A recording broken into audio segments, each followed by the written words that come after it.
J'allais voir ma femme, je lui dis Jonathan, ça rigole pas. Elle me dit mais c'est qui ce Jonathan? J'ai dit tu verras. En attendant, les chiffres sont là et ça c'est beau. C'est pour moi le GOAT sur le fait de faire conscientiser ses prospects à faire un crédit. Il a même fait vendre une voiture, ce fou. Mec, tu m'as retourné le cerveau dans le bon sens du terme, quoi. Tu m'as donné des vrais outils. Quand tu les implémentes, ça change tout. Je dis le prix que tu m'avais proposé à ce moment-là? Oh, tu peux parce qu'il a augmenté maintenant. Ah bah oui, mais je te le souhaite, j'espère bien, parce que vu ce que tu nous as fourni, ça valait pas ce prix-là, ça valait bien plus. Mais la compétence que j'ai acquis, mais elle me sert toute ma vie en fait. Comme c'est juste agréable d'arriver à la fin, de dire bah on démarre ensemble quoi, bah ouais carrément. Waouh, tu te dis mais les skills de ouf. Welcome tout le monde, j'espère que vous allez bien. Très content aujourd'hui de vous retrouver dans ce podcast. Monsieur Vincent. Oui, c'est moi. Enfin. Et on a réussi à trouver un créneau. comment Mais ça va très très, regarde-moi ces muscles là. Ce mec-là, c'est un GOAT, réellement. C'est un GOAT et je suis très content de l'avoir aujourd'hui dans ce podcast. Pour vous expliquer l'anecdote très rapide, Vincent, c'est l'un de mes premiers clients. Donc, c'est grâce à lui que j'ai commencé à vivre un peu plus, à gagner un peu plus ma vie. Et j'ai payé tes pâtes, le riz, les légumes, le beurre, les épinards. Je t'ai mis bien en fait. Exactement. Et c'est aussi une bonne partie grâce à toi que aussi mon agence a commencé à décoller, que mon incubateur a commencé à décoller. Tu as été la première personne qui a réussi à me faire confiance. Donc déjà, je suis très content que tu sois là et je te remercie pour ça et je te remercie que tu sois présent dans ce podcast. Eh ben, je t'en prie, avec grand plaisir. Et merci pour l'invitation parce que c'est trop cool. Attends, putain, je vais péter le micro. Coucou, ça va? Ce podcast, attention, il n'est pas préparé, ça va partir un petit peu en cacahuète, mais c'est ça qui est bon et vous allez le découvrir, Tout est vous allez nous possible. découvrir, c'est ça qui est bon. Donc du coup, Vincent, Oui. présente-nous qui tu es. Les amis, c'est très simple. Moi, je m'appelle Vincent, je suis magicien mentaliste en événementiel. Et mon métier, c'est de créer des événements qui soient marquants. Alors, je crée pas les événements, je suis là comme prestataire. Mais le but, c'est qu'on s'amuse, qu'on vive des grands moments d'émotion, de partage, qu'on rigole, qu'on connecte les gens. Et en plus, je le fais en connectant avec les valeurs, les chiffres des boîtes avec qui je travaille. On fait de l'apparition de produits, des lancements de produits. On fait plein de trucs sur iPad, du mentalisme et tout ça. On mélange tout ça. Le but, c'est qu'on s'amuse, qu'on passe un très bon moment et que les gens s'en souviennent le plus longtemps possible. Magnifique, génial. Donc ça fait un moment que tu es mentaliste aujourd'hui. 20 ans. 20 Commence ans. à faire. Hein. Et j'ai que 27 ans, ça se voit pas. Non, j'en ai un peu plus, j'en ai 44. Donc ouais, ça commence à faire un peu longtemps. Bon, génial. Et c'est du coup une passion aujourd'hui, le mentalisme? Ah bah ouais, ça c'est un métier passion. J'ai commencé par la magie, je devais avoir à peu près 7 ans. Et puis après, au fur et à mesure, c'est un parcours classique de magicien. C'est qu'on fait de la magie des cartes, on fait de la magie visuelle, après on va un peu vers le mentalisme, ou beaucoup vers le mentalisme, après on touche à l'hypnose, plein de trucs. Moi j'ai touché à tout ça, je suis même passé par un vrai coup de cœur qui est assez éloigné du mentalisme finalement, c'est le pickpocket. Et j'adore ça, tous les principes de détournement d'attention. Et j'explique tout ça, et notamment pour des boîtes en cybersécurité, comment je peux extraire des trucs des gens sans qu'ils puissent s'en rendre compte. Et c'est trop fun, c'est trop bien, c'est trop cool. Il va nous faire une démonstration, c'est simple. Après, moi, je veux vraiment que tu me fasses un tour de magie parce que depuis le temps, tu sais, moi, je regarde un peu tes vidéos que je vois sur Instagram. Oui. Tu m'en parlais un petit peu. Tu vas nous faire un tour après. Je veux que tu me montres comment tu pourrais me voler ça. Ah, attends, parce que tout à l'heure, attends. Je voulais la dégrafer déjà, tu vois. Et bon. J'étais en train de me dire, attends, pourquoi cet enfoiré regarde ma montre? Et en fait, je comprends. Oui, voilà, hein, on se refait pas complètement. Mais comme c'était pas une Rolex, je me suis dit, bon, allez, je lui laisse, je l'ai déjà, je celle-là. laisse au minot. Génial, magnifique. Mais tu sais quoi? Je sais que, comme tu le sais, le podcast, il est pas du tout préparé. Oui, effectivement, je vois ça, oui. Et le but, c'est simple, c'est vas-y, explique-nous tous en fait, tout simplement, comment tu m'as découvert de ton côté, qu'est-ce qui a fait que tu m'as rejoint. Allez, vas-y, balance, parce que tu sais Eh quoi. bien, écoute, il se trouve que j'avais le besoin et l'envie d'améliorer mes skills en vente. Alors, dans mon parcours professionnel, j'ai pas fait que de la magie toute ma vie. J'ai été vendeur, j'ai été commercial, j'ai fait plein de boîtes, j'ai fait du prêt-à-porter, j'ai fait plein de trucs. J'ai adoré le prêt-à-porter d'ailleurs. J'ai monté plein de trucs dans l'événementiel différents. J'ai fait de la photo aussi. Bon, bref, on s'en fout un peu. Je raconte quand même ma vie parce que c'est le moment ou jamais. On me le demande pas tous les jours. Mais j'avais surtout besoin d'augmenter mes skills en vente parce qu'il y a un truc que j'aime beaucoup, c'est la connexion, la relation avec les gens. Et puis, j'aime pas trop être pushy, j'aime pas trop forcer et tout. En vrai, si les gens ils me disent, je vais te dire l'objection de base, si les gens ils me disent mais pourquoi je vous choisirais vous plutôt qu'un autre, j'ai envie de dire vas-y, choisis un autre en fait. Allez, à plus quoi. Bon, c'est pas forcément ce qu'il faut faire, surtout si on a l'envie d'augmenter son chiffre d'affaires. Donc, j'avais quelques compétences en vente, j'avais des plutôt bonnes compétences en relationnel, mais en ce qui s'agit de vendre, de comprendre la psychologie de la vente, j'avais pas mal de lacunes finalement. Donc, premier truc, c'était de m'en rendre compte, de me dire ouais, j'ai un taux de transformation qui est pas dégueu, qui était aux alentours de 35-40% à peu près, ce qui est vraiment pas dégueu, je trouve, sur le marché. Mais je me disais, je peux quand même faire mieux, je pense. Donc, si je pouvais faire 100% de close à tous les rendez-vous, franchement, ça serait trop bien. Et donc, je voulais augmenter mes compétences en vente. Et il y a plein de closers que j'ai dans mon Insta, plein de gars que je suis. Et puis, bah, il y en a qui ont plein de conseils qui sont pertinents. Mais j'avais un problème avec le fait que j'avais juste l'impression un peu d'être un client de plus. Tu vois, j'avais l'impression qu'on t'apprenait à influencer, mais dans le bien de faire rentrer de l'argent dans son portefeuille à lui. Pas tous, mais beaucoup c'était comme ça. Et donc je me retrouvais pas du tout dedans, puisque pour moi, le sujet principal c'est la relation. Et je suis tombé sur ton profil, je suis tombé sur quelques vidéos que tu avais faites, et j'ai senti une approche qui était très différente. Et je me suis vachement retrouvé là-dedans. Il y a plusieurs trucs qui ont joué en ta faveur. Le premier c'était le storytelling, le fait que tu sois militaire, moi ça me parle beaucoup. J'ai pas fait l'armée, mais c'est quelque chose qui me parle beaucoup parce que moi je suis très sport de combat, self-défense. Et tout ça. Et je suis très discipline. Et donc, c'était important pour moi de sentir le cadre, la manière dont ça allait se passer. Et je voulais aussi absolument être accompagné par la personne qui me vende le projet. Et donc, j'ai pris un appel pour qu'on puisse voir ensemble si on pouvait bosser ensemble. J'étais déjà pas mal convaincu parce que ta gueule me plaisait bien, parce que l'histoire militaire, ça me plaisait bien. Et je me suis dit, bah forcément, il y aura un cadre, il y aura de la rigueur, il y aura de la discipline, il y aura du challenge. Et ça m'a beaucoup plu. Voilà pourquoi est-ce que j'ai accepté ce rendez-vous avec toi. Et puis le rendez-vous s'est trop bien passé. C'était hyper cool. C'est comme si on se connaissait depuis 10 ans. Ouais. Bah, tu m'as close vraiment bien, mais surtout le truc c'est que je sentais que tu étais sincère. Et ça fait une vraie différence. C'est que j'ai pas senti que tu me vendais un truc, parce qu'en plus il faut savoir que l'offre que tu m'as proposée, elle était faite que pour moi. Parce que je suis pas closer. Alors que toi, ton métier c'était d'accompagner des closers et de les monter en compétences. Et moi je suis pas closer. C'est-à-dire que je travaille pour moi et je voulais augmenter mes skills. Et pourtant tu as fait un truc qui était hyper personnalisé. Et ça j'ai beaucoup apprécié. Parce que la plupart du temps, les closers vont te faire une offre qui est la même pour tout le monde, en fait. Tu vois. Donc, ouais, tu fais ta découverte, etc. Mais au final, tu vas lui proposer la même chose. Bon, alors, c'est pas personnalisé de ouf, quoi, tu vois, en fonction de mes problématiques et mes objectifs. Et là, c'était différent avec toi. J'ai beaucoup parlé, hein. Ça te va comme ça? Allez, pose-moi les questions. Non, c'est vrai. C'est vrai que par rapport à ta situation, en soi, toi aujourd'hui, tu es un solopreneur. Donc aujourd'hui, c'est vrai que maintenant, j'accompagne des closers, mais j'ai aussi des solopreneurs qui sont chez Stratum, Oui. aussi des personnes qui ont des appels de vente, mais qui galèrent à les closer et qui veulent réellement monter en compétences en vente pour aller chercher beaucoup plus de cash. Et donc, on va dire que c'est toi aujourd'hui, concrètement, qui a aussi ouvert cette porte-là. Parce que concrètement, moi, c'est vrai que mon objectif, c'était d'accompagner que des closers, des closers qui étaient formés, ou alors des closers qui concrètement stagnaient entre 1 et 4 000 euros par mois. Et là, tu m'as ouvert aussi une porte, et c'est ça où c'est génial, c'est que tu m'as ouvert une porte avec des solopreneurs. Donc aujourd'hui, j'ai les deux, solopreneur et closer, et ça, c'est juste incroyable. Mais c'est vrai que je reviens sur la partie où tu disais, t'es personnalisé à toi. Oui. Et aujourd'hui, ça continue à l'être. Pour une seule et unique raison aujourd'hui, parce que chaque profil est complètement différent. C'est-à-dire que toi, aujourd'hui, Vincent, tu as une capacité émotionnelle, tu as une intelligence intellectuelle qui ne sera pas du tout la même qu'avec quelqu'un d'autre. Il y a des choses qui vont être pour moi complètement différentes. Et donc, c'est des choses qu'il faut absolument adapter. Je te donne l'exemple de quelqu'un d'autre, de Hamza. Hamza, c'était quelqu'un où il fallait vraiment travailler beaucoup plus le mindset. Ce qui se passait à l'intérieur, beaucoup de doutes, beaucoup de peur. C'est des choses qu'on a travaillé et qui lui a fait passer un step et qui lui a permis d'atteindre les 3 000 euros stables. Toi, c'était quelque chose aussi de personnalisé. Et c'est là où j'essaye vraiment de faire en sorte, c'est d'avoir quelque chose de vraiment personnalisé pour que chaque personne monte le plus rapidement possible en compétences. C'est fatigant, parfois, mais je kiffe. Ouais, j'imagine.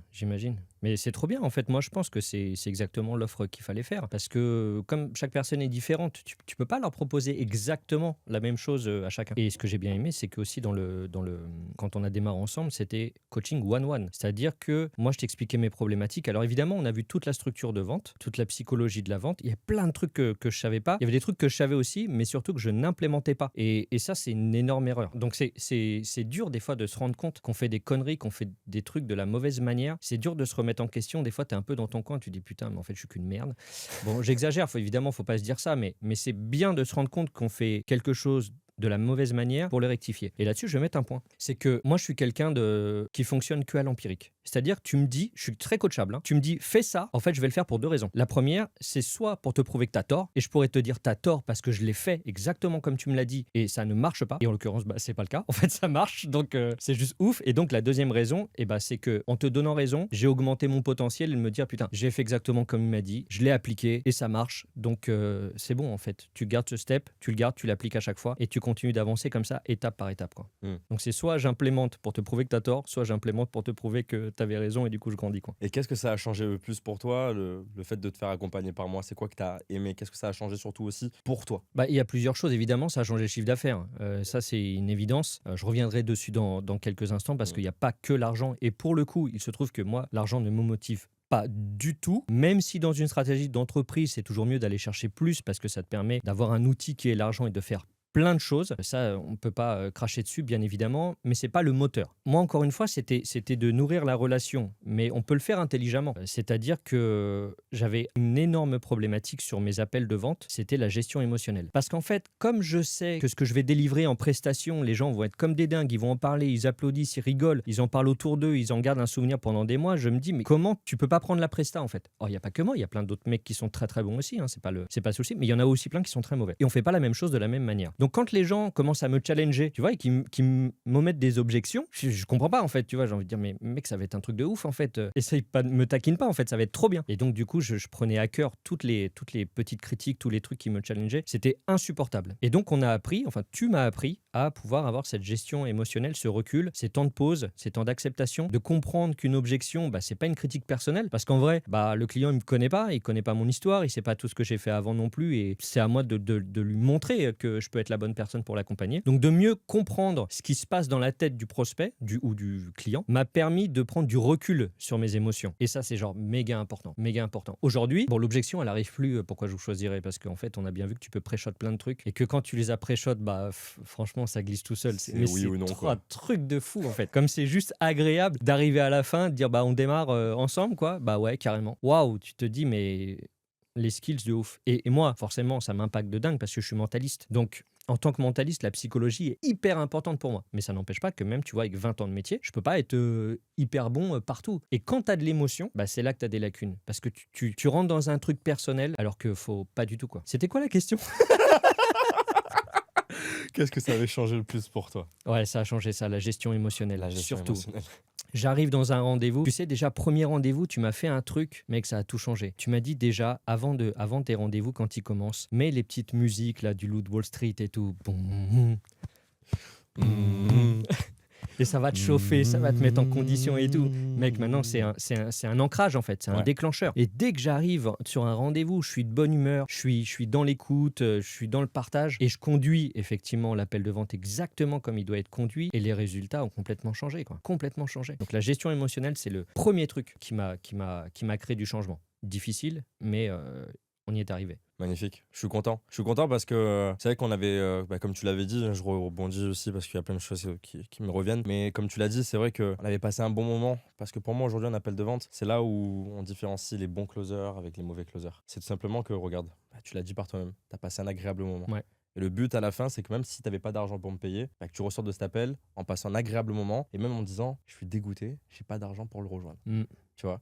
Et c'est ça l'importance aujourd'hui d'être un closer. On n'est pas des vendeurs véreux, même si oui, on est un commercial entre guillemets 2.0, Oui. tu vois. Mais c'est pas notre rôle. Notre rôle, c'est de faire passer le meilleur des moments à la personne et de faire en sorte que la personne prenne la meilleure des décisions en fin de call. C'est ça la seule chose qui différencie d'un closer moyen d'un très très bon closer aujourd'hui. Après, il y a plein d'autres facteurs, bien évidemment. Mais voilà. Maintenant, du coup, ça a changé aussi en termes de chiffres. Ah oui, ouais, ça a changé en termes de chiffres. Bah déjà, le premier mois, lorsqu'on a commencé ensemble, avec les quelques outils qu'on a remis en place, il y avait pas mal de boulot parce que ça chamboule tout. Le premier mois, ça chamboule tout. Ok, bon, bah là, tu fais de la merde. Ok. Et puis, ce qui est bien, c'est que Jonathan, il te dit, hein, ça, c'est de la merde, fais pas comme ça. Moi, j'apprécie ça. Je sais pas si ça sera le cas de tout le monde, mais moi, tu me dis, ça, c'est de la merde. Bon, peut-être je vais me vexer, évidemment, tout le monde a des émotions. Mais après, je me dis, ok, tu fais le malin, ok, je vais appliquer ton truc. On va voir si tu vas faire le malin. Et puis, ça marche, en fait. Donc, ouais, rien que le premier mois, bah déjà, moi, je crois que c'était sur avril ou quelque chose comme ça, j'avais une projection à N-1 qui était à 3 000 €. Et le premier mois, j'ai fait 13 000. Donc, le step était confiant, quoi, tu vois. J'allais voir ma femme, je lui dis,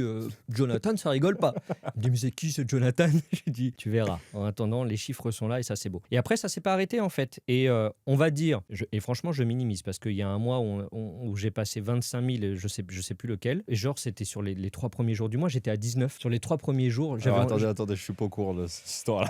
mais je t'avais envoyé un message. Je crois que c'était début juin sur la projection du mois de juin. On était le 3 juin. Tu es venu prendre des nouvelles et je te dis je suis déjà à 19K. Tu m'as dit quoi en 3 jours? Je dis non, ça c'est la projection du mois de juin. Mais c'était déjà costaud. C'est-à-dire que sur les 3 premiers jours, il restait encore de la place pour prendre des événements sur le mois de juin. Et je crois que j'ai fini à 26 sur le mois de juin. C'est pas mal quand même. Monsieur, C'est pas mal. Oui, c'est sympathique. mes respects. Sympathique. Oh, bah écoute, merci. Mes respects à vous-même. Ah, bah, Vous êtes bien écoutez, bon. écoutez, Vous êtes bien performant, cher monsieur. écoutez, je fais que mon travail, je Ouais, fais que bah mon tu le fais métier. bien. Et ça, c'est déjà pas mal. C'est cool. Et on s'envoie des fleurs, on s'envoie des trucs. Mais pour de vrai, franchement, mec, tu m'as retourné le cerveau dans le bon sens du terme, quoi. Tu m'as donné des vrais outils, des vrais trucs. Quand tu les implémentes, ça change tout. Et encore une fois, t'en parlais tout à l'heure sur le fait de passer un bon moment en call. Moi, je pense que quand t'es dans le call, dans la relation, pas avec le truc de se dire il faut que je gagne plus d'argent. En fait, t'as tout à gagner. Parce que soit le client il signe, du coup les deux sont contents, c'est une transaction donc tout le monde est content. Soit il signe pas et il se dit bah j'aimerais bien peut-être une prochaine fois, quand je pourrais ou quand l'opportunité, pour moi c'est quand l'opportunité se présentera, tu vois. Mais en fait, t'as tout à gagner parce que les gens vont penser à toi en se disant ouais, le gars était sympa et franchement la prochaine fois go. Et ça m'est arrivé. Ça m'est arrivé une cliente qui m'a dit ah on n'a pas le budget. Là on n'a pas le budget parce qu'on s'attendait pas à ce budget-là, mais franchement une prochaine fois avec plaisir. Et tu vois, le truc c'est que des trucs comme ça j'en entends tous les jours, hein. Et puis elle m'a rappelé. Et puis ça s'est fait. Donc, je pense que la relation, ça change tout, en fait. Ouais, bien sûr. Bien sûr, il y a des techniques parce que, bien évidemment, tu vois, genre, elle t'a dit qu'elle avait pas le budget. Au final, elle avait trouvé le budget. Je suis sûr et certain que peut-être t'aurais pu facilement peut-être la closer aussi en R1. Après, il faut savoir que Vincent, lui, c'est du B2B. Et quand je dis du B2B, c'est pas du B2B de business en ligne. Non, on parle d'un vrai B2B. C'est vraiment des entreprises. On parle d'entreprises comme BMW, j'en passe. Bah, tout le groupe LVMH,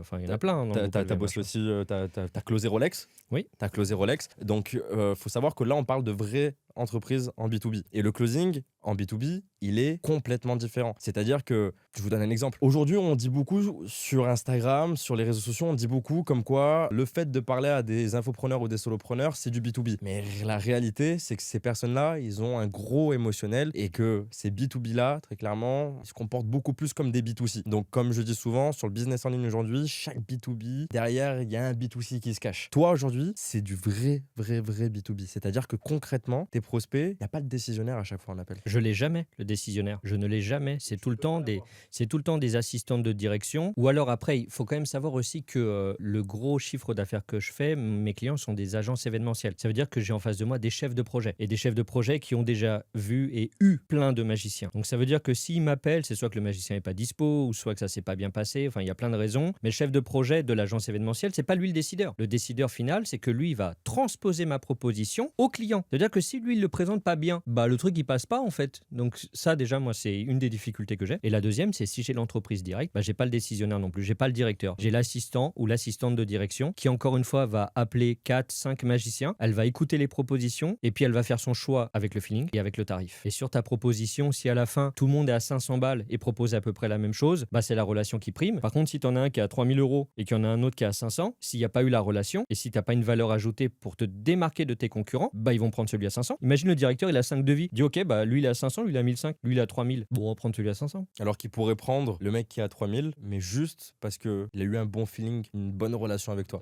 C'est pour ça que du coup, ce qu'on a mis en place, c'est que oui, bien évidemment, vous savez comment je suis, enfin pour ceux qui me connaissent, mais j'ai un ego un petit peu sur les prospects qu'on doit closer en R1. Et donc du coup, c'est vrai que à nos débuts, on a voulu closer en R1. Ouais. On a vu que c'était compliqué, donc du coup, on était obligé du coup s'adapter avec le R2. Et donc tout simplement, on a posé un joli R1 pour que au final, en fait, le R2 ne soit pas là pour juste qu'on pose des questions ou alors qu'on refasse encore une discovery. Non, c'est oui ou non pour le R2. La décision, elle est finale. Et donc du coup, Bah oui, et le R2, c'est une formalité en fait. Parce que si j'ai fait une bonne relation avec la personne que j'ai eue, elle va m'appuyer auprès du directeur. Et elle va dire, bah, ce gars-là, il est plus pertinent, il est hyper cool et tout. Bah, moi, je voterai pour lui. Et donc là, le directeur dit, ok, attendons de voir qui c'est. Et donc là, j'ai un R2. Franchement, on discute 10 minutes, un quart d'heure. Il voit que le feeling, il est hyper cool, ça passe bien. En fait, c'est un peu comme si la décision était déjà prise. Donc le R2, c'est vraiment une formalité. Quand il y a un R2 chez moi, en général, c'est que ça va signer, quoi. et c'est beau. Et c'est beau. Et surtout, les chiffres que tu as fait sont juste extraordinaires. C'est magnifique. Ouais, c'est bien. C'est bien. C'est cool. Oui. On peut faire plus. Oui, Tu penses qu'on peut faire oh, plus? oui, on peut faire plus. Ouais. Ouais. On peut faire plus. Écoute, moi, dans mon métier, j'ai quand même des gens que j'admire pour plusieurs raisons. Soit parce qu'ils sont extrêmement talentueux, soit parce qu'ils font 3 à 4 fois plus de chiffres que moi, ou soit parce qu'ils ont un relationnel de ouf avec les gens. Donc, il y a plein de gens quand même qui m'inspirent aussi dans mon métier. Et moi, j'ai mon meilleur pote qui est magicien. À lui tout seul, il fait 400 000 à l'année. Attention, il coche toutes les cases. Il est beau, il est hyper sympa. C'est un super magicien. Il a un super relationnel avec les gens. Il cartonne. Bah, toi, C'est t'es quoi? mérité. C'est mérité. Il est archi fort. Bah, toi, t'es quoi? Bah, C'est vrai qu'il manque la beauté. Mais après le reste, tu l'as. Ah, je plaisante. Attends, j'ai Je- mis du gel, il y a moyen de rattraper le coup quand même. Non, mais mais en vrai, mais moi, c'est un gars, et puis j'ai de la chance, c'est mon ami, mais c'est un gars qui m'inspire, et puis et forcément, je me dis, tu vois, je me dis, c'est possible. Il y a très longtemps, quand on s'est connus, il y a 20 ans, quand je me souviens des discussions, on faisait des restaurants, on était payé 50 balles pour faire 2 heures de prestat en restaurant. Qu'on soit bien d'accord, 50 balles pour 2 heures de travail, c'est énorme. En vrai, moi, mon objectif, parce que je viens d'un milieu défavorisé, mon objectif à cette époque-là, c'est que je cumulais boulot sur boulot, je travaillais 16 heures par jour facile, et en cumulant tout ça, je gagnais 2000 balles par mois, tu vois. Mais en vrai, moi, j'étais refait de ouf. Et mon objectif à ce moment-là, c'était de me dire, si je peux faire 1500 € en faisant que de la magie, mais c'est mon rêve en fait, tu vois, j'aurais plus besoin d'aller faire un 35 heures pour un patron, genre, je suis libre et je gagne 1500 balles en faisant de la magie, mais c'est un truc de fou, tu vois. Et c'était mon objectif. Et à cette époque-là, avec mon pote, on entendait des gars, des magiciens, qui étaient la génération au-dessus de nous, qui disaient, ouais, moi, si je fais pas 10 000 balles par mois, je suis pas bien. Et on se disait, mais il est fou lui ou quoi? Qu'est-ce qu'il raconte, 10 000 balles par mois? Mais personne peut faire 10 000 balles par mois avec de la magie, c'est impossible aussi, mais c'est des putains de mythos. Et puis il est arrivé un moment où on a évolué et effectivement on s'est rendu compte que c'était possible d'aller les chercher. C'était possible. La preuve en est, il est assis juste en face de moi. Ouais. C'est possible de faire 10 000. Mais en l'occurrence, Voire même heureusement plus. qu'on avait des exemples dans la vie véritable de Mm. gens qui te disaient ça, même si on les prenait pour des mythos. Au bout d'un moment, on se disait peut-être que c'est possible. Donc, on a bossé, on a continué d'évoluer. Et puis oui, on s'est rendu compte que c'était possible. Et lui, tu vois, mon pote, il est bien plus haut encore. Bien plus haut. Je rebondis sur un point. Parce que tu m'avais dit un jour que tu avais déjà pris d'autres accompagnements auparavant, en sales. Ouais. Est-ce que tu trouves que tu as senti une différence avec moi? Parce que chaque accompagnateur est complètement différent. Ah bah oui, évidemment. Mais ça a été quoi? Est-ce qu'il y a eu un gap ou parce que pas du tout? Bah déjà, c'est la relation. Ouais. C'est la relation. Dans les autres accompagnements que j'ai eus en vente, il n'y avait pas de considération en fait, tu vois. C'était des trucs en groupe, c'était des trucs en ligne, c'était pour tout le monde pareil. Donc il y avait des choses qui étaient pertinentes, mais par contre, il n'y a pas de suivi. Donc en fait, les mecs savent même pas si tu appliques le truc. Si tu l'appliques, est-ce que tu le fais bien? Est-ce que tu le fais mal? Qu'est-ce que dans ton cas, tu peux switcher un peu? Quelques petites modifications ou grosses modifications? Enfin, il n'y a pas d'accompagnement personnalisé en fait. Donc des trucs dans la vente, ouais, j'en ai pris quelques-uns et des fois, ça crée un peu de changement et puis après, c'est des trucs, tu les oublies en fait. Si tu n'as pas quelqu'un qui te demande un feedback, franchement, tu vois, c'est un truc tout bête, mais on a fait en sorte, dès le départ, de réécouter les appels. Je savais qu'il fallait le faire, mais je l'ai jamais fait. Franchement, il y a plein de fois, j'avais enregistré des appels, je les écoutais pas en fait. Mais pourquoi? Mais parce qu'en fait, je déteste écouter ma voix. Et en fait, j'avais pas envie de me confronter à moi-même, à de me dire, putain, là, t'as fait une connerie. J'avais pas envie de vivre ce truc, de me dire, là, t'es pas bon. Tu vois ce que je veux dire? Et donc je le faisais pas. Mais avec toi, j'étais obligé de le faire. Parce qu'on avait rendez-vous toutes les semaines et les calls, je te les envoyais et on les étudiait ensemble. Et là, tu me disais, là, ici, tu peux faire mieux de telle manière. Sur le prochain, change ça. Et bah, ça crée du changement en fait. C'est quoi le truc qui t'a le plus marqué dans ma façon de fonctionner? Le truc qui m'a le plus marqué, attends, je vais te faire une réponse de politicien. C'est une excellente question. Et c'est la raison pour laquelle je vais y répondre dans quelques instants. Très bien, je Quand vous vous me écoute. dites la chose qui Qui vous je a me le- rappelle même plus de la question. Ah putain, il commence à se faire vieux aussi, hein, le pauvre. Ah, il est Non. plutôt jeune celui-là. Plus. Non, en plus, la question, c'est. Oui, c'est ça, c'est qu'est-ce qui t'a le plus marqué dans ma façon de fonctionner, dans ma façon d'apprendre les choses? Ah, il y en a plusieurs. Ah, dites-les tout, fais-toi plaisir. Moi, le truc qui m'a le plus marqué, mais c'est purement personnel, quoi. Et encore une fois, c'est sur les appels. C'est quand on étudie les appels. Tu vois, il y en avait un, par exemple, pour moi, qui a été difficile. Parce que c'était une nana d'une agence événementielle à Monaco. Et en fait, j'ai pas pu en placer une. Elle a ouvert le bal, elle a débité sa life, ses besoins, ses envies pour ses prestats à Monaco. Et en fait, je me suis fait noyer, en fait. J'ai été plombé par la nana, qui est plus âgée que moi. Donc, en fait, j'ai pris un coup de charisme, en fait. Elle m'a éteint complètement. Et du coup, on arrive à 15 minutes et elle me dit, bon, bah voilà, qu'est-ce que vous proposez? Moi, j'étais perdu.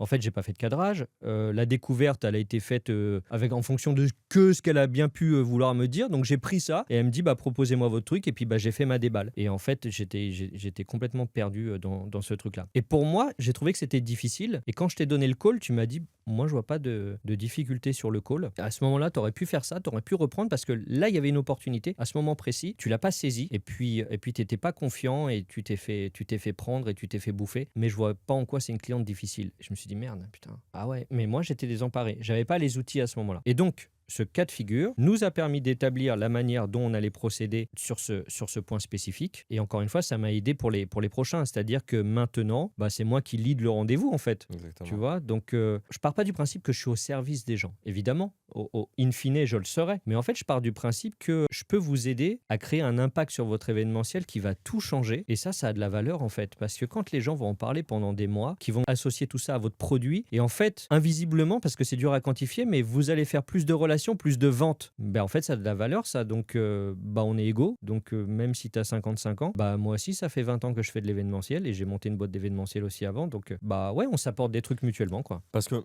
toi, c'était ça aujourd'hui ton plus gros point. C'est que faut savoir, Vincent, c'est quelqu'un qui est profondément gentil. Et ça, on peut pas le cacher. Faut Si. me casser les couilles quand même. Mais Non, mais je veux dire, oui, je te sympathique. je te trouve sympathique. Fort sympathique. Moi, je trouve que t'es sympathique, je trouve que t'es quelqu'un de gentil. Et je le dis souvent, mais être gentil, ça ne fait pas vendre. Et c'est d'où l'importance de travailler son leadership, de travailler sa posture dans ses appels de vente. Et beaucoup de personnes négligent cette partie-là, alors que pour moi, c'est la chose la plus importante. Parce que t'as pas de gueule, t'es mal coiffé, t'as une tenue dégueulasse, t'as un décor derrière, ça le fait pas. Comment tu veux que la personne en face de toi te fasse confiance et elle sort sa carte bleue? Bah oui.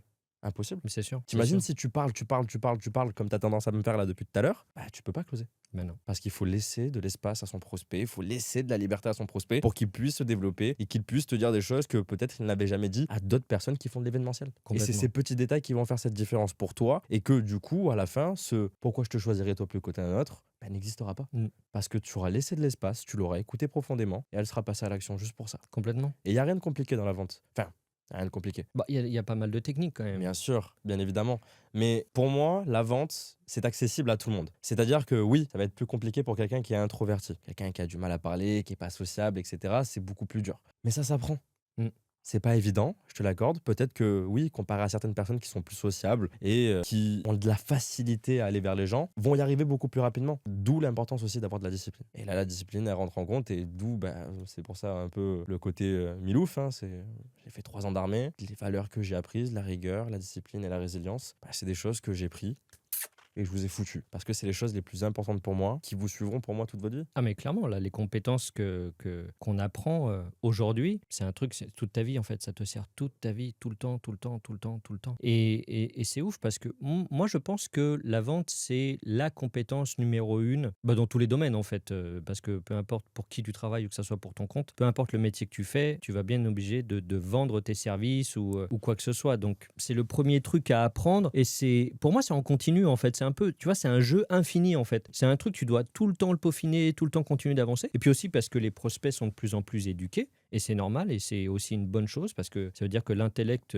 augmente partout et pour tout le monde. Mais il y a un truc qui changera jamais, peu importe la technique de vente, c'est la relation en fait. Et tu vois, quand tu parlais de découverte, d'écoute et de laisser de la place, en hypnose, nous on appelle ça l'anamnèse. C'est le premier rendez-vous que tu fais avec ton client ou ton patient. Enfin, on peut pas dire patient parce qu'on n'est pas des docteurs, mais la personne que tu vas accompagner, c'est là où tu lui laisses toute la place pour exprimer sa problématique et qu'est-ce qui la déclenche, dans quelles circonstances, pourquoi, est-ce que si on fait ça, est-ce que ça marcherait, est-ce que ça marcherait pas. Et dans l'anamnèse, tu as plein de trucs en fait qui ressemblent aux méthodes de vente. Mais il y a un truc qui est archi commun, c'est de laisser la place à la personne de s'exprimer. Et quand tu laisses la personne dire toutes ses problématiques, déjà ça lui fait du bien. Ça lui fait du bien d'avoir été écouté et compris si possible. Parce que quand tu reprends derrière ces problématiques, quand tu les mets à jour, oui, tout à l'heure tu m'as dit que ceci et que cela, à quel point est-ce que c'est important pour toi. Il y a plein de trucs sur lesquels tu avances comme ça et la personne, elle se libère en fait d'un poids, quoi. Parce qu'il faut pas oublier que les gens viennent avec une problématique. Quand ils viennent te voir, ils viennent pour résoudre un problème en espérant que tu puisses être la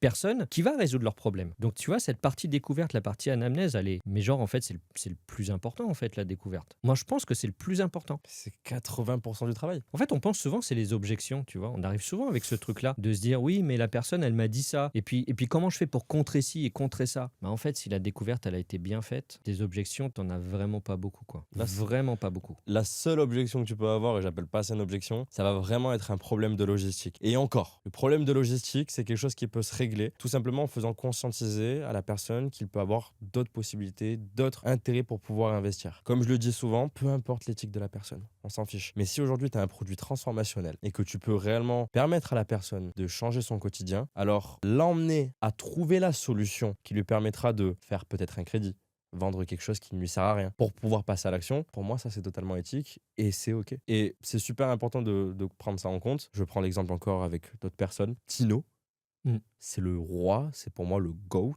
sur le fait de faire conscientiser ses prospects à faire un crédit. Il a même fait vendre une voiture, ce fou. Parce que très clairement, l'émotion est présente, le changement est là, et quand tu regardes ses appels, bah, je vais être honnête, quand j'analyse ses appels, je souris. Parce que l'énergie est là, et je me mets à la place du prospect, tu ne peux pas dire non. Si tu dis non, c'est vraiment que t'es con. Tu vois. Et donc c'est ça pour moi qui est fort, c'est ça qui est hyper important. Regarde, je vais te donner un exemple aussi concernant ma situation. Moi, j'ai fait de la magie pendant 15 ans sans jamais imaginer que je pouvais gagner ma vie avec. Mais combien de dizaines de milliers d'euros j'ai dépensé dans du matériel. Mais chez moi, à un moment, c'était une boutique de magie en fait. Ça servait à rien d'aller à Paris. Tu venais chez moi, il y avait tout, tu vois. Combien de milliers d'euros j'ai dépensé. Et pour moi, à cette époque-là, c'était même pas un investissement. C'était juste une dépense. Acheter des trucs, tout et n'importe quoi, tout ce qui passait parce que j'étais bluffé, tu vois. Et je me retrouve avec des armoires pas possibles. Mais en fait, derrière la compétence que j'ai appris, enfin, quand on réfléchit, c'est quand même fou, tu vois. Attends, je fais choisir une carte à quelqu'un, je la retrouve et il me donne de l'argent. Ça n'a aucun sens, tu vois. Je choisis une carte, je retrouve ta carte et tu me payes, tu vois. Évidemment, les gens ne me payent pas pour ça. Mais la compétence que j'ai acquis, mais elle me sert toute ma vie, en fait. Moi, demain, je vais dans n'importe quel pays, même sans parler la langue, je peux faire de la magie, je peux gagner ma vie, je peux mettre ma famille à l'abri du besoin. Alors, si tu apprends la compétence de la vente, qu'on te dit, je sais pas, on te dit, sors 1500, 3000, 10 000, même 20 000 balles. Après, évidemment, pour avoir les capacités financières, il y a des solutions. Tu vois, tout le monde n'a pas 20 000 euros et très peu de gens peuvent les avoir. Mais la compétence sur laquelle tu investis, mais tu vas les rentabiliser. Même en un an, tu vois, et je vise loin. Hein. Même tu as mis 20 000 balles sur la table, disons que tu fasses 24 000 à l'année, 2 000 euros par mois, de toute façon, tu les as rentabilisés en un an et tu vas faire ça pendant 20 ans de ta vie, même 30 ans des fois. Le prix à payer, tu sais, tu as l'impression, on te dit ouais, c'est 20 000 balles. Enfin, c'est pas 20 000 balles de toute façon, mais je donne un exemple exagéré exprès. On te dit ouais, c'est 20 000 balles maintenant. Et toi, tu dis ouais, je sais pas. Franchement, si tu dis je sais pas, c'est que tu sais pas compter. C'est que tu sais pas compter. Regarde la perte que tu pourrais avoir sur les prochaines années. Bah évidemment. Combien de temps tu vas mettre à te décider? Tu vas perdre 3 ans, 5 ans. Il y en a qui perdent 10 ans. Il y en a qui perdent 10 ans. Et au bout de 10 ans, ils se disent ouais, bah finalement, maintenant, je vais le faire. T'as vu tout ce que t'as laissé passer? Mec, c'est chaud en fait quand tu réfléchis. C'est chaud. Après, trouver les finances, c'est une autre question. C'est une autre question. Mais après, voilà, comme je dis, chacun peut le faire. Il y en a certains, je sais que par exemple, j'ai un élève aussi, Tristan, lui ne veut pas. Veut pas c'est quoi? tout faire de crédit à ses prospects. Ok. Et c'est tout à son honneur, hein. Il a le droit parce qu'il est musulman et donc c'est vrai que Dans ses valeurs, ça matche pas? dans C'est ses ça. valeurs, je sais que ça ne matche pas. Et Ok. c'est ok, tu vois. Et ça, je ne juge pas du tout. Maintenant, je vais rebondir sur un petit point parce que on a discuté tout à l'heure avant de venir là au podcast. Il y a un truc qui m'a fait tilt et j'aimerais bien qu'on le pose un peu plus sur la table. Le jour où je t'ai annoncé l'investissement pour me rejoindre, tu m'as dit que c'était pas cher. Je l'ai pas dit tout de suite. Tu l'as pas dit tout de suite. Non, au début, j'ai rien dit quand on était en rendez-vous client. Non, mais tu m'as dit, là, à l'instant, dehors, tu m'as dit comme Ouais. quoi c'est vrai que c'était pas cher. Je dis le prix que tu m'avais proposé à ce moment-là? Oh, tu peux parce qu'il a augmenté maintenant. Ah bah oui, mais je te le souhaite, j'espère bien, parce que vu ce que tu nous as fourni, ça valait pas ce prix-là, ça valait bien plus. Oui, effectivement, on est arrivé à la fin, tu m'as dit, bah l'investissement pour nous rejoindre, c'est 3 000 euros, à peu près, un peu moins. Non, c'était Deux- 2997. On s'en fout, 3 000 balles. 3000 quoi. balles, quoi. Et je me suis dit, mais c'est rien du tout en fait, tu vois. Pourquoi? Alors après, attention, chacun a sa position là-dessus. Si tu commences dans la vente et tout ça, effectivement, c'est de l'argent. Moi, je savais que de toute façon, ma moyenne mensuelle, c'était 3 000 balles et je voulais aller chercher plus. C'est-à-dire que même si je faisais que 10% de clause en plus, bah de toute façon, j'étais rentable en fait sur le truc. Donc moi, tu m'as dit 3 000 euros. Je me suis dit, allez, si je fais 300 euros de plus par mois, bah ça va faire combien à l'année? Je gagne plus de 3 000 balles déjà à l'année, tu vois. Si je fais juste 300 x 10, ça fait 3 000. Je compte même pas sur 12 mois. Bah en un an, de toute façon, c'est bon. Mais il est sûr qu'il faut avoir cette capacité de se projeter à long terme. Ce que beaucoup n'arrivent pas à faire déjà. Mais non, mais c'est automatique, c'est comme ça. C'est à nous de leur faire conscientiser ça, du coup. Ben aussi. ouais, on va se dire tout de suite, mois prochain, il faut que j'ai rentabilisé. Ouais, c'est un bon objectif, mais la vérité est que cette compétence, tu vas la garder à vie. Donc déjà, projette-toi sur un an, le temps de créer du changement, de créer des réflexes, des bonnes habitudes, d'apprendre à vendre, d'apprendre la psychologie. Mais en un an, de toute façon, tu l'as rentabilisé le truc. Donc moi, tu m'as dit 3 000 dans ma tête, j'ai fait, bah, c'est pas cher en fait. Tu m'as dit, go. Je dis, bah ouais, c'est où pour payer en fait Il est où le TPE là? Tu sais, genre, je voulais payer avant qu'il change d'avis, tu vois. Vas-y, on paye tout de suite, sinon il va me demander 7 000. Bah, du coup, je reviens là pour toi par rapport à la valeur que tu as eue, par rapport à ce que tu as vécu avec moi. Pour toi, aujourd'hui, l'investissement, t'aurais dit combien?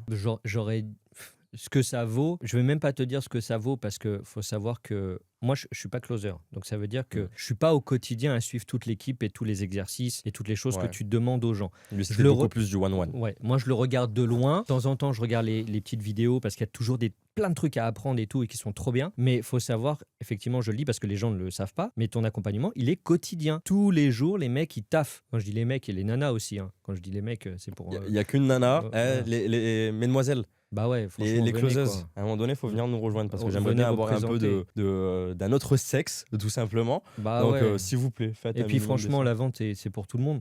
Et, C'est pas et un les femmes, skill elles y de- arrivent encore plus que les hommes. Bah ouais, je pense que tu peux avoir une connexion émotionnelle encore Énorme. plus forte, quoi. Ah, mais laisse tomber. Mais tout ça pour dire que, en fait, ouais, ça bosse tous les jours, tous les jours, tous les Mm. jours, il se passe un truc. Tous les jours, il y a des exercices, tous les jours, il y a des ressources. Il se passe un truc tous les jours. Donc, en fait, ce que je vais te dire comme prix là, c'est pas en correspondance avec la valeur. Et je te donnerai le prix de ce que j'estime comme valeur après. En vrai, tu m'aurais dit, c'est 7005, je les aurais payés direct. Je les aurais payés, sans broncher.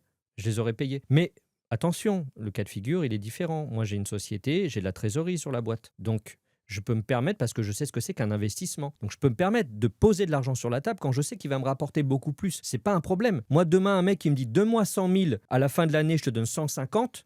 Bah, je lui donne en fait. Il n'y a pas de question, tu vois. Mais il faut être capable de se projeter sur le long terme et de se rendre compte que ce skill, tu vas l'avoir à vie. Là, c'est le prix où je te dis, c'est le prix plafond. Tu m'aurais dit 7005, je t'aurais dit oui. Ok. Tu m'aurais dit 10 000, je t'aurais dit oui. Ok.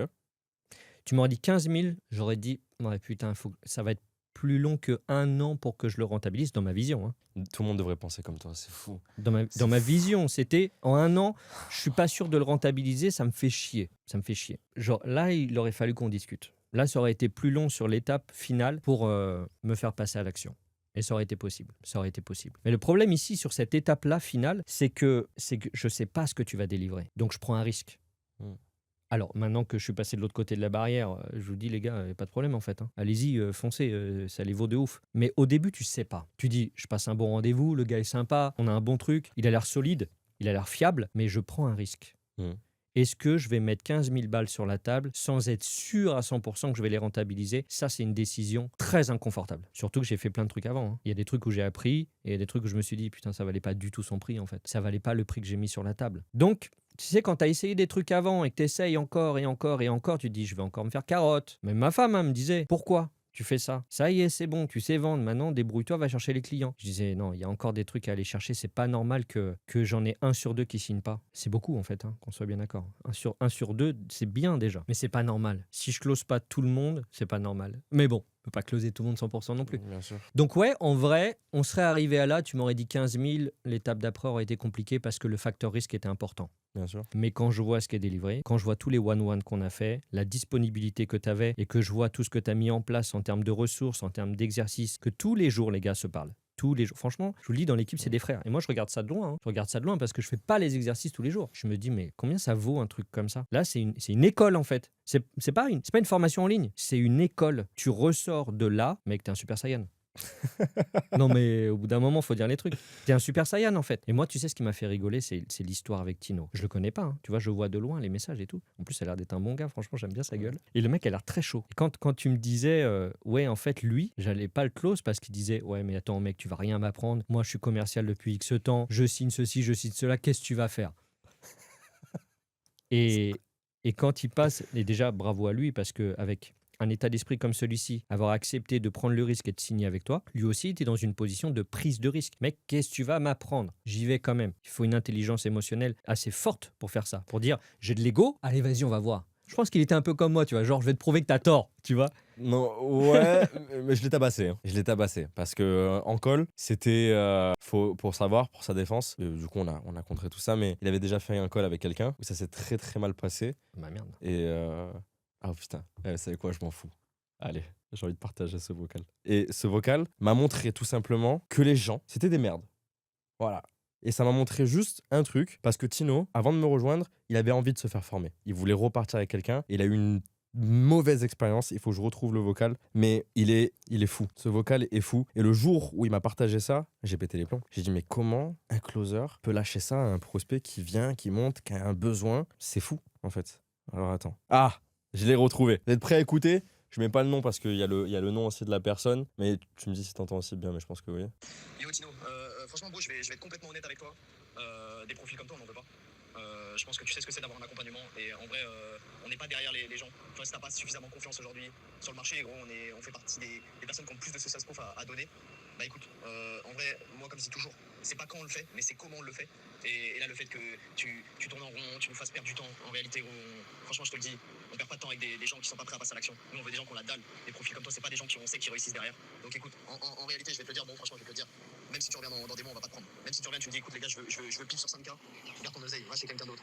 Tu trouveras forcément ton bonheur, mais Non, mais en Il fait, est encore plus long. Mais c'est fou, t'imagines quand même qu'un mec, tu vois, et c'est là le problème de beaucoup de closers, c'est qu'ils ont de l'ego. Ils pensent tout simplement, ils ont été formés une fois, mais c'est bon, c'est les meilleurs du marché. Et Coco, je te dis, monte en appel avec moi, une seule fois. Et je le dis tout le temps, tu vas voir concrètement que t'es très nul en closing. Parce qu'aujourd'hui, le marché du closing, il a évolué. Le prospect, comme tu l'as bien dit, il est éduqué. Et le fait d'avoir eu ce genre de réaction face à quelqu'un, il n'y a pas d'humanité. c'est ouf. Il n'y a pas d'humanité. Et malheureusement, Tino, à cause de cette mauvaise expérience, il a eu des doutes, il a eu des peurs. Et c'est ce qui est compréhensible. Parce qu'en plus, l'autre personne avait un peu le même type de profil que moi, ancien militaire aussi. D'ailleurs, tu vois, pour dire que ça veut rien dire, il y a aussi des merdes à l'armée. Mais cette personne-là, Tino, du coup, il est quand même monté en appel. Il a eu confiance, mais j'ai dû le tabasser sur un peu, j'ai dû taper un peu dans son ego, un petit peu, mais de manière beaucoup plus intelligente. Oui, parce que là, techniquement, là, je vois très bien ce que fait le gars. Il est en train d'essayer de faire de l'anti-vente pour taper dans son ego et que Tino se dise derrière, Eh mec, quoi, tu veux pas de moi? Moi, je suis un ouf, vas-y, on signe tout de suite. Je vois ce qu'il essaye de faire. C'est mal fait. À mon goût, Non, c'est mal fait. Aujourd'hui, moi, j'apprécie. Ouais, pas ouf. non, j'apprécie pas, ouf. non, j'apprécie pas non plus. Il faut savoir qu'il y en a beaucoup qui sont comme ça. Moi, je l'assume complètement. Quand j'ai quelqu'un qui en appelle avec moi, c'est vrai que je le tabasse un petit peu. Je le tabasse un petit peu parce que je le réveille. Parce que la réalité de l'entrepreneuriat, la réalité du closing, c'est pas le monde des bisounours, comme je le dis. Tu vois. Et je rebondis sur un truc. Tu disais comme quoi, en soi, c'est vrai que t'es pas closer, mais tu closes pour ta propre boîte aujourd'hui. Donc pour moi, je te considère quand même comme à part entière un closer, même si aujourd'hui, t'es un solopreneur. Mais ouais, et Tino, il m'a fait confiance. Et j'ai hâte qu'on fasse un vrai podcast aussi, comme là, on est en train de le faire, toi et Ouais, moi. ça va être cool. Parce que j'ai créé beaucoup de liens aussi avec cette personne. Humainement parlant, c'est un mec super. Et maintenant, qui est devenu très, très bon en closing. Et il faut savoir d'ailleurs, je le partage, mais c'est pour ça que je l'ai recruté aussi en tant que coach. Parce qu'aujourd'hui, il est bon. Il assimile les choses très rapidement. À chaque fois que je lui disais un truc, il le faisait dans l'instant T. Pas dans 1 heure, pas dans 2 heures. Dès les 2 premières minutes après notre appel. Et juste ça, ça montre que quelqu'un a la dalle. Ah oui. Et pas beaucoup de closers existent. Et donc, je l'ai mis en tant que coach. Et très clairement, laisse tomber comment il fait évoluer les clients. Parce que du coup, il m'accompagne, il m'épaule aussi sur le one-one. Parce que de plus en plus de personnes commencent à comprendre que, bon, ben voilà, aujourd'hui, je suis bon et je commence à construire de plus en plus aussi ma personal brand. Donc, de plus en plus de personnes sont là. Donc, il est là pour m'épauler. Même si je continue le one-one, c'est important pour moi de rester près de mes clients comme je l'ai fait avec toi, tu vois. Donc, c'est bien parce que du coup, je peux aller chercher plus de one-one aussi pour eux et aller chercher une plus grosse montée en compétences. Mais ouais, tu vois, c'est grave. Et ce genre de mec, ça va être le genre de mec qui va se la péter et qui va dire je suis le meilleur closer sur le marché français, alors que t'es juste une merde qui détruit en fait peut-être l'opportunité pour quelqu'un en face de toi de vouloir passer à l'action et de changer sa vie, tu vois. Alors chacun pense qu'il mieux veut. Ouais, après, je sais pas, peut-être que ces techniques marchent très bien. Bon, moi, je trouve pas ça ouf, mais ça se trouve, ça marche. Enfin, je sais pas, tu vois. Ouais, mais du coup ça c'est de la vente. Pour moi c'est pas de l'anti-vente ça. L'anti-vente Ouais, là, c'est une voix plus posée, tu vois. C'est de l'anti-vente pour moi, c'est quelque chose où t'as c'est une un voix peu plus posée. agressif, là. Tu vois, si je Ouais. te dis aujourd'hui, mais s'il faut, Vincent, peut-être que démarrer notre aventure, c'est peut-être pas fait pour toi, tu vois. Et toi, directement, indirectement, qu'est-ce que tu vas faire? Ah, mais si, je sais que ça Bah peut oui. être fait pour moi. Et du coup, directement, tu vas te vendre. Ça, c'est de l'anti-vente. Ça, ça s'appelle être une grosse merde. C'est cash, hein, c'est dit. Hein. Ouais. J'ai pas peur de le dire parce que parfois, c'est vrai qu'on néglige beaucoup les choses, mais beaucoup de merde existe sur ce marché. Je dirais pas de nom. J'ai pas besoin, je vais pas dire son nom, juste le vocal suffit. Mais voilà, c'est pourquoi moi c'est important aujourd'hui de vraiment d'être présent. Je suis dur avec mes clients, oui, certes, mais au moins ils font des résultats et ils sont pas Oui. là pour se plaindre. Non, mais tu peux challenger les gens. C'est même plutôt sain C'est de notre pousser un métier, peu hein. les gens un peu à faire autre chose que ce qu'ils font d'habitude, de changer de mentalité, d'aller chercher plus. C'est même nécessaire. Mais encore une fois, c'est marrant parce qu'il parlait du comment. Je suis pas super OK avec son comment. Mais Ouais. Mais bon, passons. moi, j'ai une question. Est-ce que dans les gens que tu accompagnes, tu en as qui ont des vraies difficultés? Oui. Sans dire qui, mais dire quelles sont les difficultés qu'ils rencontrent, quelles sont leurs vraies problématiques qui les empêchent d'avancer. L'éloquence, la manière de parler, la manière de s'exprimer, ok, c'est quelque chose qui est important. Le plus tu seras clair en parlant et surtout face à ton prospect, plus tu gagneras la confiance de la personne en face de toi. Et surtout, plus tu seras clair dans tes questions et dans ta questionnologie. D'où l'importance d'avoir une très bonne éloquence. C'est ce qu'on travaille et on le travaille plutôt bien parce qu'il y a pas mal de personnes qui améliorent, bien évidemment, mais c'est vrai que parfois c'est beaucoup plus compliqué. 2, je te disais la posture, la gueule. tout simplement. J'ai l'avantage, moi aujourd'hui, j'ai fait l'armée. Donc ça veut dire que c'est vrai que j'ai une posture assez ancrée, assez dure, assez droite. Directement, j'ai beaucoup plus de leadership, on va dire. Mais c'est le truc qui pêche peut-être beaucoup de closers. C'est un truc que je mets beaucoup en avant, la posture, tu vois. Tout le monde dit pas besoin de posture, t'as juste à connaître ces questions-là, ces frames par cœur, ça suffit.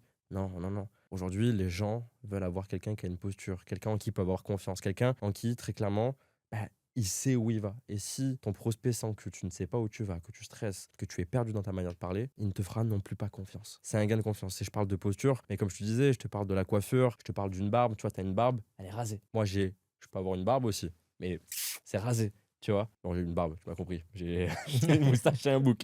Mais je veux être clean le plus possible parce que c'est important aujourd'hui de dégager de la confiance. C'est ce qu'on appelle une empreinte émotionnelle. Cette empreinte émotionnelle-là, c'est très dur de s'en détacher. En l'espace de 4 secondes, on a déjà tous jugé quelqu'un. C'est-à-dire, est-ce que oui ou non on va lui faire confiance? Et donc, concrètement, pour gagner la confiance de ton prospect, c'est avoir une bonne posture, être bien habillé, avoir un beau décor derrière toi, être présentable. Je dis pas de ressembler à Brad Pitt, je dis juste d'avoir de la gueule, tu vois. Et là où je suis fier, et je vais parler aussi de quelqu'un d'autre, hein, en fait, je suis fier de tous mes clients, en fait, c'est ça le truc. C'est que il y en a pas un seul où je ne suis pas fier. Si, il y en a un seul, si, j'ai menti. Il y en a un seul, mais il va se bouger, j'espère, à un moment donné. Il peut s'en prendre qu'à lui actuellement s'il est dans cette situation. Mais il y en a un où il part de très très loin, très timide, très réservé, pas de leadership, rien du tout. Aujourd'hui, quand il parle, il est clair. Et pourtant, il n'a pas changé sa gueule ou quoi que ce soit, tu vois. Mais il est clair, il parle clairement. Et de toute façon, tout simplement, comment on appelle ça? Je l'ai récompensé de tout son travail qu'il a fait et je l'ai placé sur une offre. Et là, l'objectif, c'est qu'il aille chercher ses premiers 2-3 000.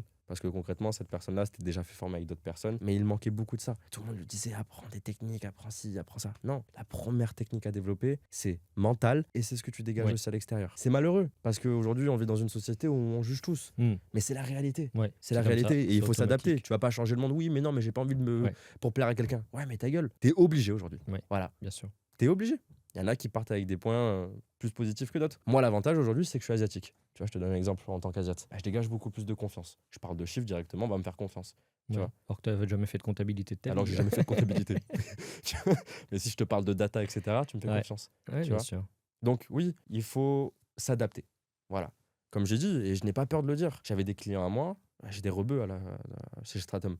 Et je leur ai dit, les gars, sachez-le, ça va être dur. Surtout vous aussi, vous êtes en B2B parce que j'ai des rebeux qui sont en B2B aussi. Et je leur ai dit, les gars, ça va être compliqué pour vous. Vous savez pourquoi? Parce que vous êtes rebeux. C'est malheureux de dire ça, mais c'est la réalité. Vous allez avoir Jean-Pierre en face de vous. Jean-Pierre, il va pas vouloir faire confiance à Hamza. Hamza, du coup, il est obligé d'avoir une posture. Il est obligé de bien présenter. Il est obligé d'être bien coiffé, tu vois. Il est obligé d'avoir un beau décor. Il est obligé d'avoir une bonne éloquence. Alors oui, tu vas partir avec plus de difficultés que d'autres. Mais à la fin, quand tu réussiras, tu pourras être fier de toi. Et là, actuellement, Hamza, il est stable. Il est à 3 000 €. Et là, il est en train de regarder pour mettre des leviers, des inputs en place pour aller chercher beaucoup plus. Mais on part de très loin.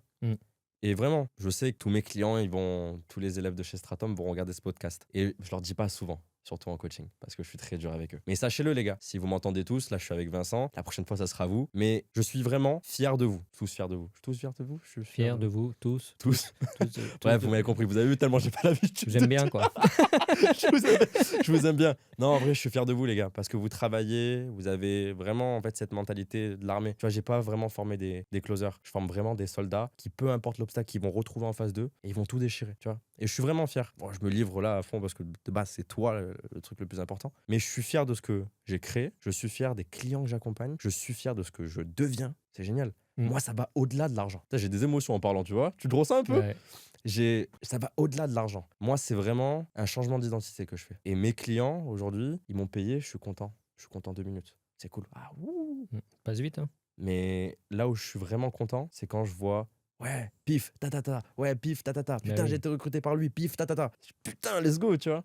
Là, Tino, il m'a envoyé un message hier. On a 2 écosystèmes full Stratum. Mais merci, tu vois. Génial. Oui, parce qu'il y a un truc que je voulais comprendre, c'est que, là où encore il y a encore plus de valeur, c'est que toi, tu fais monter les closers en compétences, mais en plus, derrière, tu leur donnes des missions. C'est-à-dire qu'ils vont faire de l'oseille parce que tu les as formés. Ouais. C'est magnifique, en fait. La plupart des closers que j'ai ont déjà des missions. Ok. Mais si jamais ils en ont pas et qu'ils veulent me rejoindre, imaginons que c'est un closer qui est formé, mais qui malheureusement, il est nul, parce que 90% des closers malheureusement ne sont pas au niveau, et tout simplement, moi je vais le placer. Mais à une seule et unique condition, que quand le niveau est réellement atteint et est réellement respecté. C'est-à-dire que si tu n'es pas bosseur, si tu es un flemmard, si tu te touches les couilles et si tu te glandes sur moi, très clairement, si tu te, je veux dire avec les termes, si tu te branles sur moi, bah, tu peux dire au revoir à ton placement. Oscar, il n'avait pas de temps. Je parle aussi beaucoup d'Oscar, mais Oscar n'avait pas beaucoup de temps parce qu'il travaillait aussi à côté. Ok, il était déjà formé en closing, il est venu avec moi. Oscar n'avait pas beaucoup de temps. Mais le peu de temps qu'il avait, il le consacrait avec nous, avec moi en coaching one-on-one, avec nous en coaching de groupe. Et juste ça, moi, ça me montre en fait que le mec, il a la dalle. Que le mec, il a envie de réussir. Alors qu'à l'inverse, bah, la personne en question qui peut s'en prendre qu'à lui, tu vois. Même si je suis fier parce qu'en l'espace d'un mois, quand même, on avait évolué, mais il a relâché. Et comme j'ai dit, il peut s'en prendre qu'à lui aujourd'hui. Mais ouais, lui, il a du temps. Et quand je dis du temps, c'est qu'il a du temps. Et malheureusement, il fait rien parce qu'il est dans une zone, il est dans une zone de confort. Il est confortable dans cette situation. Ok. Et chez papa, maman, c'est cool, Mm. c'est génial. Mais malheureusement, de rester dans cette zone de confort, je l'ai été aussi. Enfin, zone de confort. J'étais chez ma grand-mère, j'ai développé mon business. La première fois que j'étais closé, tout s'est développé. J'étais chez ma mamie, tu vois. Mm. Aujourd'hui, je suis à l'étranger, je suis content, mais pour moi, il n'y a pas d'excuse, tu vois.